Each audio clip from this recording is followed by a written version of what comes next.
Regardons donc ensemble une vidéo où un pasteur a décidé de faire des révélations sur le président Laurent Gbagbo et Charles Blé Goudé.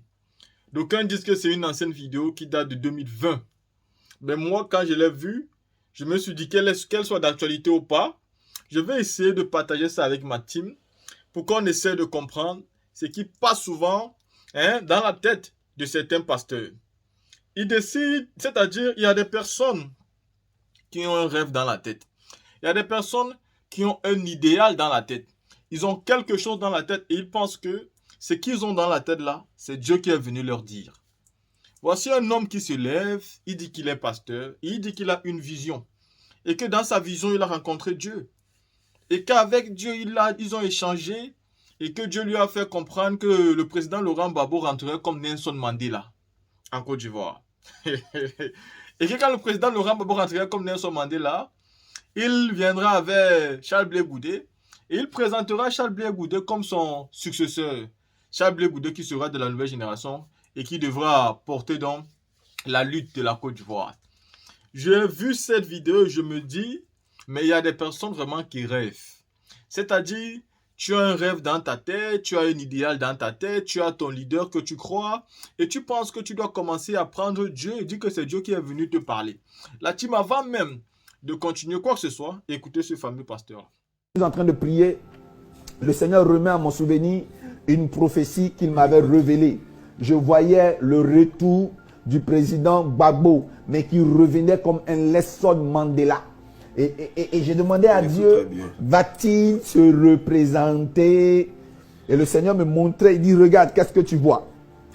Et je voyais plutôt des panneaux, je voyais plutôt des pancartes, je voyais plutôt le visage de Blé Goudé. Je le voyais et je voyais Gbagbo à côté, mais qui lui tenait la main. Comme si le flambeau lui avait été donné. J'entends parler de nouvelles générations. Sur ce pays plane un vent de nouvelles générations. C'est la transition. Je vous assure que c'est la transition qui se produit en ce moment. Je répète, la transition. Et le Seigneur me disait qu'il allait arriver, il allait revenir,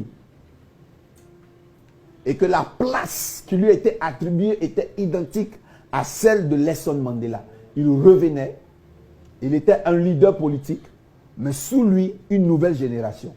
Je veux parler à tous ceux-là même qui sont du COGER. Priez. Vous avez fini donc d'écouter ce pasteur. Premièrement, il est important de dire à certaines personnes de s'instruire. Il est important de s'instruire. Vous savez, quand on demande de s'instruire, ce n'est pas d'aller faire 1000 ans à l'école, mais c'est-à-dire, il faut un temps soit peu avoir un minimum de connaissances. Parce que ce qui fait mal, c'est que les personnes qui étaient dans l'église de ce monsieur le jour où il faisait cette prédication-là, sont encore dans ces églises jusqu'au jour où on parle. Tous les dimanches, ces personnes-là sont là. Et pourtant, la Bible dit que le véritable prophète sera connu car les œuvres qu'il prophétisera se réaliseraient. Si vous prophétisez quelque chose, cela doit se réaliser. C'est ce qui prouve que vous êtes un vrai prophète. Vous êtes un vrai homme de Dieu. Si vous prophétisez quelque chose et que ça n'arrive pas, c'est la preuve suffisante que vous êtes un faux pasteur. On ne va pas chercher de midi à 14 heures. Des personnes qui viennent prophétiser et pourtant ça ne se réalise jamais. Ils sont des faux prophètes parce que la Bible dit que vous aurez honte.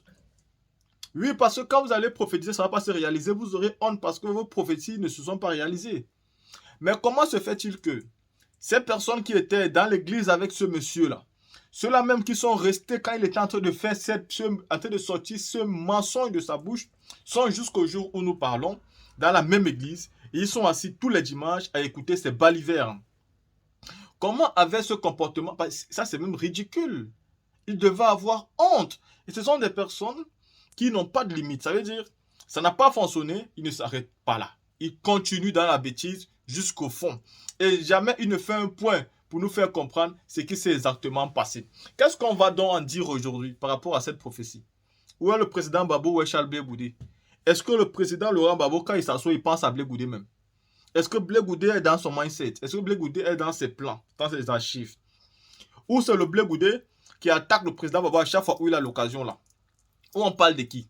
Donc, Ces pasteurs même, des fois du diable, j'ai envie de dire des hommes, les prédicateurs de la mauvaise parole, les pasteurs du démon, c'est-à-dire des menteurs, des pafloteurs, ceux qui sont juste là pour traumatiser nos populations et les mentir, les appauvrir et les asservir.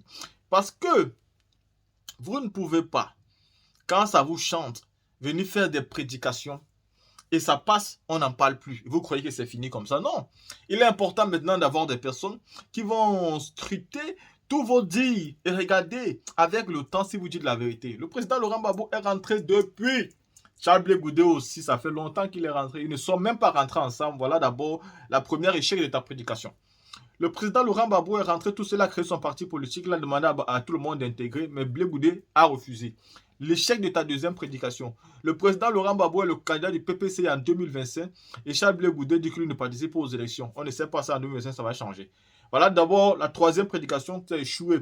Aujourd'hui, le président Laurent Gbagbo n'a même pas encore donné une audience à M. Blé Goudé par rapport à sa trahison. Voici donc une autre preuve. Pourquoi vous les pasteurs, vous aimez mentir? Et c'est à cause de vous qu'il y a des individus qui vont souvent se permettre de venir manquer le respect aux chrétiens. Oui, quand vous faites des sorties pareilles, comment les chrétiens vont se faire respecter? On va toujours dire que non, chez les chrétiens, il n'y a rien de sérieux. Chez eux, on peut dire, c'est-à-dire c'est comme si vous rigolez avec Jésus. Vous rigolez avec Dieu, mais ce n'est pas votre camarade. Et non seulement vous faites ça même, mais on comprend direct que vous êtes des envoyés. Lui, c'est un pro Blé Goudé. Ce pasteur que vous voyez là, c'est un pro Blé Goudé. C'est un homme qui aime tellement la marmaille et qu'il a voulu mettre sa marmaille en exécution. Parce qu'il a commencé à partager ses pensées. Il a commencé à partager ses envies. Il a commencé à partager ses désirs. Mais ce sont des personnes qui iront en enfer. Parce que ce sont des personnes qui s'autoproclament pasteurs, mais qui mentent au nom de Dieu. C'est-à-dire, lui, ses pensées, ses imaginations, ses souhaits, il vient, il s'assoit et il dit à haute et intelligible voix que lui, il a vu Gbagbo et Blé Goudé faire ci, faire ça. Pourtant, c'est faux et archi faux. À un moment donné, si vous n'avez pas peur des hommes, ayez au moins peur de Dieu. C'est lui le Père, le Créateur de l'univers. Si vous n'avez pas peur des êtres humains, au moins de lui, vous devez avoir peur. Et on peut mentir sur Dieu comme ça. C'est-à-dire, il y a des malheurs qui vous arrivent, vous ne savez pas pourquoi ça vous arrive. Tellement vous mentez sur des situations qui sont visibles à l'œil nu. Aujourd'hui, quel est le bilan de cela? Voilà pourquoi vous pouvez aimer ou ne pas aimer Gédéon. Gédéon, de fois, s'est dit la vérité à ces gens-là. Aux pasteurs, aux prédicateurs, là. Aux soi-disant tueurs de sorciers, tueurs de démons de tous les dimanches, là. Gédéon connaît souvent dire la vérité à ces gens-là. Même si on n'est pas d'accord sur tout ce qu'il dit. Mais il faut reconnaître que M. Gédéon connaît souvent dire la vérité à ces faux pasteurs. Qui en réalité sont des menteurs, des prédicateurs du mensonge, des prophétiseurs de mensonges, des personnes qui n'ont aucune foi parce que le bon Dieu dit, si vous avez une foi qui n'a que la taille d'une graine de limonade, vous êtes capable de demander à un arbre de se déplacer et il se déplace. Mais si les pasteurs qui s'autoproclament proches de Dieu ne sont même pas capables de donner une prédication qui se réalise, mais ce sont tous des pasteurs du diable. Il est important de le dire. Aucun homme de Dieu ne peut sauver un être humain sur terre. Parce que tous sont tous des hommes du diable, pas des hommes de Dieu. Voilà. Là, si vous avez vu et vous avez écouté ce faux pasteur-là, dites-nous maintenant ce que vous pensez. Parce que sa prédication n'est pas réalisée et il y a près de 3 ans maintenant. Et si ça ne s'est pas réalisé, ça veut tout simplement dire qu'il a menti. Et s'il a donc menti, on peut déjà comprendre maintenant où est la vérité, où est le mensonge.